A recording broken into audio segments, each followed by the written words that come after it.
ইমান দিনৰ অপেক্ষা এতিয়া অন্ত পৰিল। হেল্ল' বন্ধুসকল, কি খবৰ আপোনালোকৰ?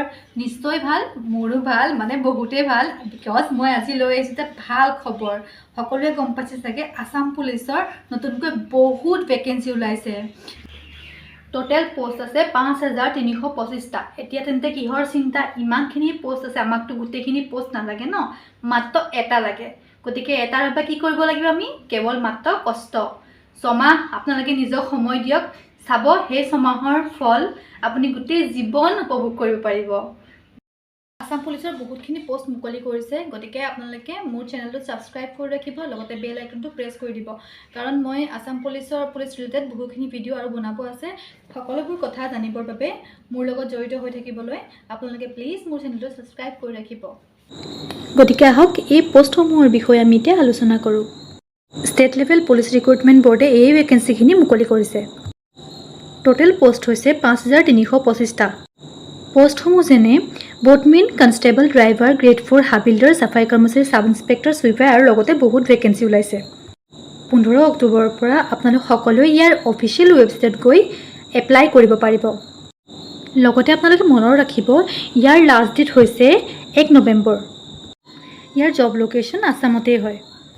পোষ্টসমূহৰ নামসমূহ ইতিমধ্যে কৈছোৱেই, লগতে কিমানটা পোষ্ট ওলাইছে সেইখিনি আপোনালোকে ভালদৰে ইয়াত চাই ল'ব পাৰে। আৰু এটা কথা, নাৰ্ছৰ এটা পোষ্ট ওলাইছে আৰু লেবৰেটৰী টেকনিচিয়ানৰ 2টা পোষ্ট ওলাইছে। লগতে টিচাৰৰ বাবে 4টা পোষ্ট ওলাইছে। এতিয়া আহকচোন আমি ইলিজিবিলিটি ক্ৰাইটেৰিয়াখিনি চাই লওঁ। প্ৰথমতে আপুনি অসমৰ বাসিন্দা হ'বই লাগিব। আৰু লগতে এনচিয়ৰ কৰক যে আপোনালোকৰ এমপ্লয়মেণ্ট ৰেজিষ্ট্ৰেশ্যন কাৰ্ডটো আছেনে নাই। লেংগুৱেজ প্ৰফিচিয়েঞ্চি বুলি ক'লে আপুনি অসমীয়া ভালদৰে জানিবই লাগিব। এতিয়া আহকচোন আমি বয়সৰ সময়সীমাবোৰ চাওঁ। বোটমেন, কনষ্টেবল, ড্ৰাইভাৰ, কনষ্টেবলৰ বাবে আপুনি 18 বছৰ ঊৰ্ধ হ'বই লাগিব। আৰু লগতে 25 বছৰতকৈ বেছি হ'ব নোৱাৰিব। চিন্তা কৰিব নালাগে, কিছুমানে চাগে ভাবিছে মোৰ দেখোন বয়স পাৰ হৈ গ'ল। আমি আৰু তলৰ ফালে গ'লে গম পাম যে কাষ্ট ৱাইজ কিছুমান এজ ৰিলেক্সেশ্যন থাকে। চাব ইন্সপেক্টৰ ইউবিৰ বাবে আপোনাৰ বয়স কমেও 20 বছৰ হ'ব লাগিব আৰু লগতে 26 বছৰতকৈ বেছি হ'লে নহ'ব। আৰু গ্ৰেড 4ৰ বাবে আপোনাৰ বয়স কমেও 18 বছৰ হ'ব লাগিব, লগতে 25 বছৰতকৈ বেছি হ'লে নহ'ব। Grade 4 Assam police DGCD and CGHGৰ বাবে আপোনাৰ বয়স কমেও 18 বছৰ হ'ব লাগিব আৰু 40 বছৰতকৈ বেছিখিনিয়ে নোৱাৰিব। কাষ্ট ৱাইজ কিছুমান এজ ৰিলেক্সেশ্যন আছে, যেনে OBCৰ বাবে 3 বছৰ, STৰ বাবে 5 বছৰ আৰু SCৰ বাবে 5 বছৰ। এতিয়া আহকচোন আমি চাওঁ এডুকেশ্যনেল কোৱালিফিকেশ্যন, অৰ্থাৎ শিক্ষাগত অৰ্হতাবোৰ কিমান লাগিব। কনষ্টেবল ABৰ বাবে মেট্ৰিক পাছ হ'ব লাগিব। কনষ্টেবল UBৰ বাবে হাই ছেকেণ্ডেৰী পাছ অৰ্থাৎ HS পাছ কৰা প্ৰাৰ্থীসকলেহে এপ্লাই কৰিব পাৰিব। বোটমেনৰ বাবেও মেট্ৰিক পাছ হ'ব লাগিব। কনষ্টেবল কমিউনিকেশ্যনৰ বাবে হাই ছেকেণ্ডেৰী পাছ হ'ব লাগিব, কিন্তু ছায়েন্স ষ্ট্ৰীমৰ লাগিব, লগতে ফিজিক্স, কেমিষ্ট্ৰি, মেথছ এই 3টা ছাবজেক্ট থকাটো জৰুৰী। কনষ্টেবল কাৰ্পেণ্টাৰৰ বাবে মেট্ৰিক পাছ হ'ব লাগিব, লগতে ITI কৰ্চ থকাটো একদম জৰুৰী।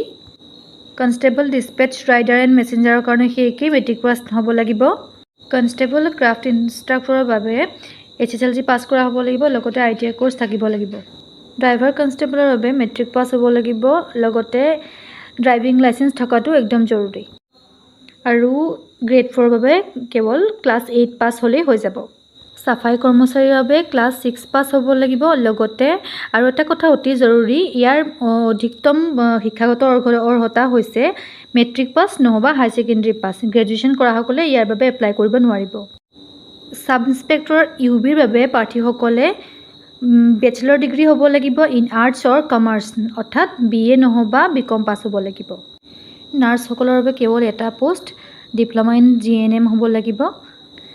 লেবৰেটৰী টেকনিচিয়ানো ওলাইছে, তাৰ বাবে লেবৰেটৰী টেকনিচিয়ান কৰ্চ পাছ কৰা হ'ব লাগিব। টিচাৰসকলৰ HSLC পাছ হ'ব লাগিব, লগতে বেছিক ট্ৰেইনিং চাৰ্টিফিকেট তেওঁলোকৰ থাকিব লাগিব। ক্ৰাফ্ট ইনষ্ট্ৰাক্টৰৰ বাবে HSLC পাছ হ'ব লাগিব, লগতে ITI পাছ হ'ব লাগিব। ট্ৰেক্টৰ অপাৰেটৰৰ বাবে HSLC পাছ হ'ব লাগিব, লগতে ট্ৰেক্টৰ ড্ৰাইভিং লাইচেঞ্চ থাকিব লাগিব। হাবিলদাৰৰ বাবে HSLC পাছ হ'ব লাগে আৰু লগতে আদাৰ কোৱালিফিকেশ্যন বুলি যদি কওঁ NCC B চাৰ্টিফিকেটখন হ'লে বেছি ভাল। এতিয়া আহিল আপোনালোকে চাগে ভাবিছে এপ্লিকেশ্যন ফিজ কিবা হ'ব নেকি? নাই, চিন্তা কৰিবলগীয়া একো কথা নাই। এপ্লিকেশ্যন ফিজ নাথাকে ইয়াত। কাৰো বাবে নাই, general, OBC, ST, SC, PWD, female candidate কাৰো বাবে ফিজ নালাগে। এপ্লিকেশ্যন মোড অনলাইন হ'ব। গতিকে আপোনালোকে অক্টোবৰৰ 15 তাৰিখৰ পৰা এপ্লাই কৰিব পাৰিব। কিন্তু মনত ৰাখিব, লাষ্ট ডেট ইয়াৰ নৱেম্বৰৰ 1 তাৰিখ। গতিকে তাৰ আগতে আপোনালোকে এপ্লাই কৰি ল'ব। লগতে যদি আপোনালোকে কিবা বুজি পোৱা নাই বা আপোনালোকৰ কিবা প্ৰশ্ন থাকে, কমেণ্ট বক্স খোলা থাকিব, আপোনালোকে সুধিব পাৰিব। মই যিমানখিনি জানো আপোনালোকক নিশ্চয় জনাই যাম। ইয়াৰ পিছৰ ভিডিঅ'টোত মই কমাণ্ডো বেটেলিয়নৰ ওপৰত লৈ আহিম। আপোনালোকে যদি আৰু জানিব মন আছে, মোৰ ভিডিঅ'টো প্লিজ শেষলৈকে চাব আৰু লগতে ছাবস্ক্ৰাইব কৰি ৰাখিব মোৰ চেনেলটো। লগতে আহিবলগীয়া ভিডিঅ'বোৰৰ ন'টিফিকেশ্যন পাবলৈ প্লিজ কাষতে থকা বেল আইকনটো প্ৰেছ কৰি দিব। ধন্যবাদ।